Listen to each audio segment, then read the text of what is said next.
Ezequiel, capítulo 22. Busquei entre eles um homem que tapasse o muro e se colocasse na brecha perante mim, a favor desta terra, para que eu não a destruísse, mas a ninguém achei. Versículo 30. Costumamos fazer listas para muitas coisas. Geralmente fazemos lista de compras, por exemplo, para não esquecer nenhum item necessário. No capítulo de hoje, Deus também fez uma lista com a mesma finalidade.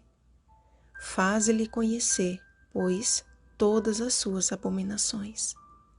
A rebelião de Israel e as abominações que praticava fizeram com que esquecesse do que realmente importava. Mas de mim te esqueceste, diz o Senhor Deus. A apostasia da nação eleita foi a razão de sua própria ruína. Em sua lista de abominações, era o motivo pelo qual a apostasia havia se instalado: a desobediência aos mandamentos de Deus. Acompanhem comigo. Primeiro, idolatria, quebra do primeiro e do segundo mandamentos. Êxodo capítulo 20, versículos 3 ao 6. Segundo, infamação ao nome de Deus, quebra do terceiro mandamento. Êxodo capítulo 20, versículo 7. Terceiro, profanação do sábado do Senhor, quebra do quarto mandamento. Êxodo capítulo 20, versículos 8 ao 11. Quarto, desprezo pelo pai e pela mãe, quebra do quinto mandamento. Êxodo capítulo 20, versículo 12. Quinto, derramamento de sangue, quebra do sexto mandamento. Êxodo capítulo 20, versículo 13. Sexto, imoralidade sexual, quebra do sétimo mandamento. Êxodo capítulo 20, versículo 14. Sétimo, exploração por extorsão, quebra do oitavo mandamento. Êxodo capítulo 20, versículo 15. Oitavo, calúnia, quebra do nono mandamento. Êxodo capítulo 20, versículo 16. Nono, cobiça, quebra do décimo mandamento. Êxodo capítulo 20, versículo 17. O descaso para com a lei de Deus fez da casa de Israel uma escória entre as nações. Escolhida para fazer a diferença como povo da aliança do Senhor, seus líderes eram os primeiros a transgredir a lei e a profanar as coisas santas. Entre o santo e o profano, e entre o imundo e o limpo, não faziam mais diferença.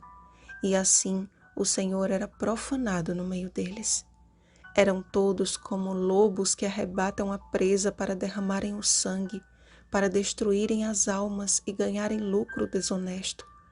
Prediziam mentiras, afirmando que o Senhor havia dito, sem que o Senhor tenha falado.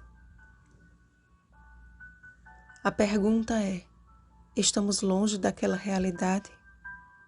A igreja cristã tem sido alvo de duros ataques por parte de líderes religiosos que, sob a bandeira de falsas doutrinas, lançam por terra o assim diz o Senhor, a fim de praticarem extorsão.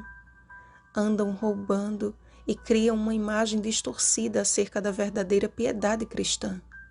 O apóstolo Pedro, inspirado por Deus, já nos havia advertido acerca destes falsos mestres. E muitos seguirão as suas práticas libertinas, e por causa deles será infamado o caminho da verdade. Também, movidos por avareza, farão comércio de vós, com palavras fictícias. Para eles, o juízo lavrado há longo tempo não tarda, e a sua destruição não dorme. 2 Pedro capítulo 2, versículos 2 ao 3. O Evangelho de Cristo é pregado com o terrível engano de que debaixo da graça estamos livres para ignorar os mandamentos de Deus. Hoje lemos que aqui desgraça é levada a uma nação pela desobediência. Jesus mesmo deixou bem claro que a sua vida na terra não tinha o objetivo de revogar a lei, mas de cumpri-la, Mateus capítulo 5, versículo 17, e fazê-la gloriosa, Isaías capítulo 42, versículo 21.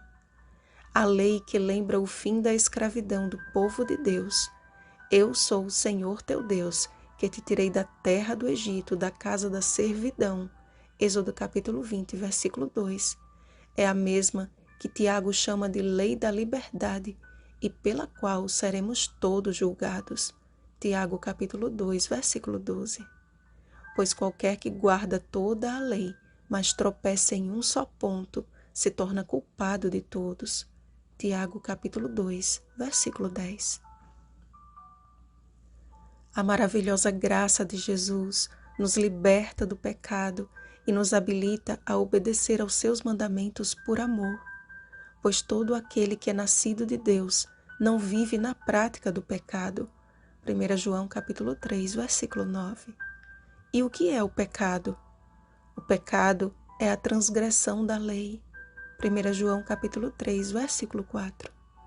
Quando entregamos íntegra e sinceramente o nosso coração a Jesus, Ele perdoa os nossos pecados, olha para nós com olhar de compaixão e nos dá a seguinte ordem: vai e não peques mais. João capítulo 8, versículo 11. Ao contrário do que a maioria tem pregado nos púlpitos com o fim de ajuntar multidões, o Evangelho de Cristo é aquele que escandaliza as multidões. João capítulo 6, versículos 61 e 66. Eis que está às portas o grande dia do Senhor, e muitos naquele dia, Mateus capítulo 7, versículo 22, hão de reivindicar o seu lugar no reino dos céus por causa de suas obras. Mas Jesus deixa bem claro que nem todo o crente professo entrará no reino dos céus, mas aquele que faz a vontade de meu Pai que está nos céus. Mateus capítulo 7, versículo 21. Não compactuemos, portanto, da triste situação de Israel, que pela graça de Jesus sejamos aquele um homem ou mulher fiel a quem Deus procurou no meio do seu povo e não encontrou. Que nossa vida seja uma declaração da verdade e uma prova de amor para com o Deus que nos amou primeiro. 1 João capítulo 4, versículo 19.